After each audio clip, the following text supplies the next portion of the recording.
दरम्यान बारामती नगर परिषदेचं नगराध्यक्षपद सर्वसाधारण प्रवर्गासाठी आरक्षित झालं आणि त्यामुळे मोठी चढाओढ निर्माण झाली आहे। आणि अशातच उपमुख्यमंत्री अजित पवार यांचे सुपुत्र जय पवार यांच्या नावाची चर्चा रंगू लागली आहे। मात्र याबाबत अद्याप कोणतीही स्पष्टता नाहीये। राष्ट्रवादीकडे नगराध्यक्षपद हे सर्वसाधारण प्रवर्गासाठी असल्यानं इच्छुकांची मोठी गर्दी आहे आणि त्यातून अंतर्गत हेवे दावे निर्माण होऊ शकतात। हे हेवे दावे जागेवरच थांबवण्यासाठी जय पवार यांना मैदानात उतरवलं जाऊ शकतं असा अंदाज वर्तवला जातोय। त्यामुळे बारामतीच्या नगराध्यक्षपदासाठी अजित पवार यांचे सुपुत्र जय पवार यांच्या नावाची चर्चा सध्या रंगू लागली आहे। नगराध्यक्षपदासाठी जय पवारांना संधी मिळणार का हे पाहणं महत्त्वाचं ठरणार आहे। अजित पवार धक्का तंत्राचा वापर करणार अशा चर्चा सध्या रंगू लागल्यात। मात्र याबाबत अद्याप कोणतीही स्पष्टता नाहीये।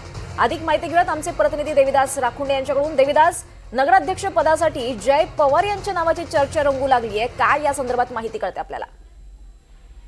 दीपाली, आपण पाहतोय की राज्यातील सर्वच नगर परिषदा, नगरपंचायती असतील किंवा महानगरपालिका याची निवडणूक आता पार पडते। बारामती नगर परिषदेची निवडणूक देखील गेल्या 4 वर्षापासून रखडलेली होती। पाठीमागच्या वेळेस जर आपण बघितलं तर बारामतीमध्ये दोन्ही राष्ट्रवादी एकच होते आणि त्यावेळी नगराध्यक्ष पद जे आहे ते ओबीसी प्रवर्गासाठी आरक्षित होतं। आता मात्र जी आरक्षण पदाची सोडत झाली त्यामध्ये बारामतीचं नगराध्यक्ष पद जे आहे ते सर्वसाधारण प्रवर्गासाठी आरक्षित झालेलं आहे। म्हणजे तिथे कोणीही उभा राहू शकतो आणि अर्थातच यामुळे राज्याचे उपमुख्यमंत्री अजित पवार यांचे चिरंजीव जय पवार जे आहेत त्यांना या ठिकाणी संधी दिली जावी किंवा ते उभा राहतील असा कयास देखील बांधला जातोय।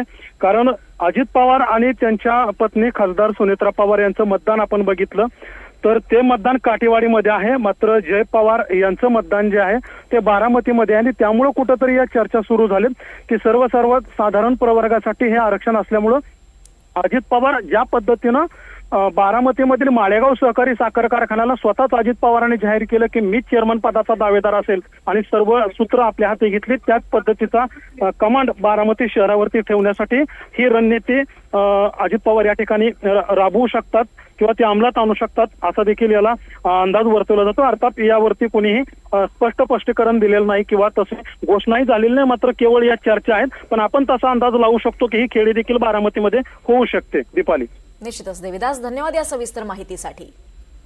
त्यामुळे बारामतीच्या नगराध्यक्षपदासाठी जय पवारांना संधी मिळणार का हे पाहणं महत्त्वाचं ठरणार आहे।